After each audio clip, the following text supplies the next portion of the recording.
I think a lot of people are not willing to get their feelings hurt. And I think a lot of people like to live in echo chambers. And I think this kind of goes back to the point that I was making before about people, you almost are afraid of making a mistake. Yeah. You're afraid that if you make a mistake, you're going to be othered immediately, right?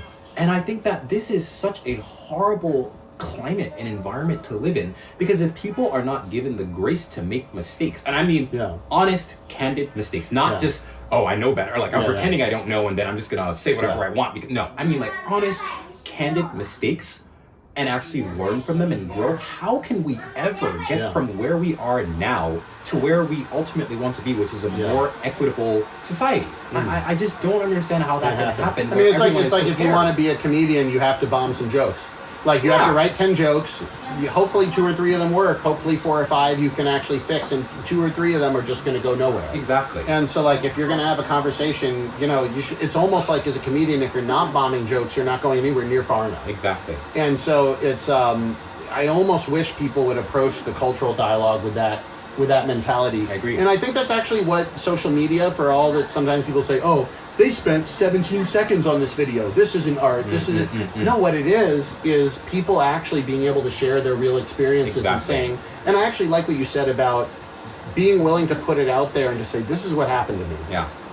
Even better if it's a story about you on a date, apparently. Question. Always I had a date once here in China with a girl who told me that if she married somebody else from Fujian, that they would give her a dowry of 500,000 renminbi. Okay. And what would I be willing to give? I'm like, this is the first date. Like, that's like, I'll give you 500,000 kwai to leave this table right now. Like, have you run in any dowry questions?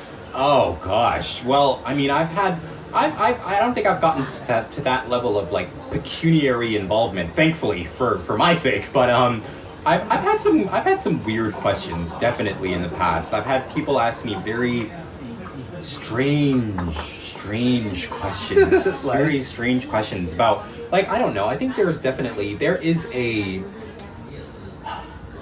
how should I put this? There is an assumption of the type of person. Okay. I should first say that being black in the world, you are automatically, there is a label that is put on you. I think irrespective of which culture you are in, whether you're in Europe, Latin America, Asia, North America, wherever you may be, there is a label that tends to be put on you. And the label, I think, does change depending on the geography that you're in. And I think that in China, there is a school of thought in China that I would say views black people as being very aggressive and views black people as being very, let's use some adjectives because you said American people like adjectives, strong and aggressive and very hyper-masculine, whatever your definition of hyper-masculine may be, and very kind of, and also being funny. I think and so I think that a lot of the dates that I've gone on in China, I think a lot of people have gone into those dates with those preconceived ideas of who I should be. And I think one of the difficult things of living here has been trying to have my own identity outside of what other people's preconceived ideas of me are. It's hard to live abroad and not get sucked into this because everybody tells you, or like foreigners are like this, which is a big label. But even the foreigners are like this, foreigners like that. You know, why? They say all the foreigners are very outgoing, extroverted, and it's like, as you said, you almost need to show people 3, 4, 5, 6 times you don't fit that thing before they will mentally change their point. Okay, so maybe all the foreigners are extroverted except for that one.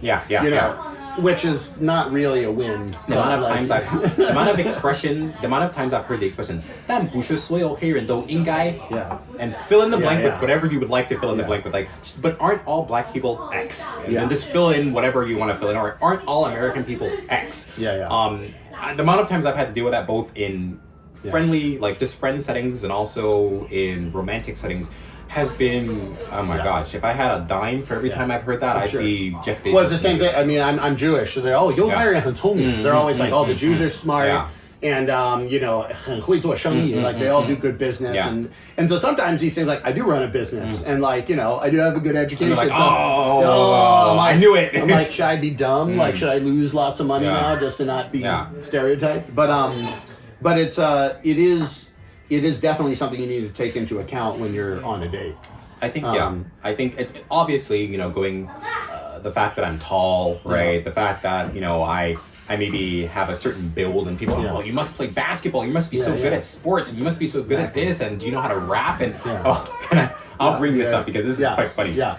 I think I thought it was quite cute actually, because the company that I currently work at, when I first joined, there was a coworker there and he likes rap so much, and the first thing that he did when he met me was like, let me show you my rap. And I was like, I got beats. Like I got. The funniest thing is that I barely listen to rap, so I was like, I don't know if I'm necessarily the arbiter to say that if this is good or bad rap, but good job. I was like, good job. I think the fact that you use the word arbiter says that you maybe are not the right person to decide whether this is right. But here's the thing: is it's like, but it's like, you don't get anywhere by saying, like, you know, by shutting down good energy. You know what I mean? It's like a lot of times, or the classic example, people are really happy you speak Chinese. Like, even though it gets tiring to have to say every time, oh, yep, I lived here a couple of years, yep, I speak Chinese. But, like, you don't get anywhere by being mean about that. You know? I'm always friendly about it. Always. Like, I've heard the, 你在中国住了多久? How long have you been in China? Then, 才4年. Oh, wow. I've heard that so many times. But, you know, I'm always so gracious about it. And I'm like, you know, because obviously Chinese is a very difficult language. I'm thankful that people are happy that I learned their language, right? Because this was my ultimate goal. When I was in middle school and high school, my goal was always like, one day I want to be able to speak Chinese to Chinese people and engage with them in their language. Because I think that because I was raised around Chinese people, I always wanted to learn more about them. And when you speak to someone in a foreign language, you can only speak to their mind, but you can't speak to their soul.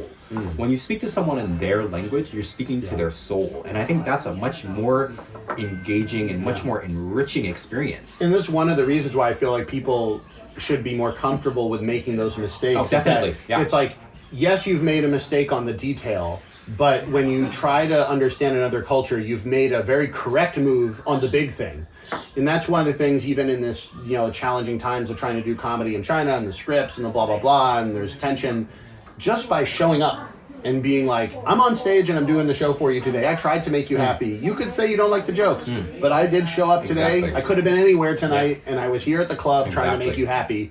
I think that people respect that.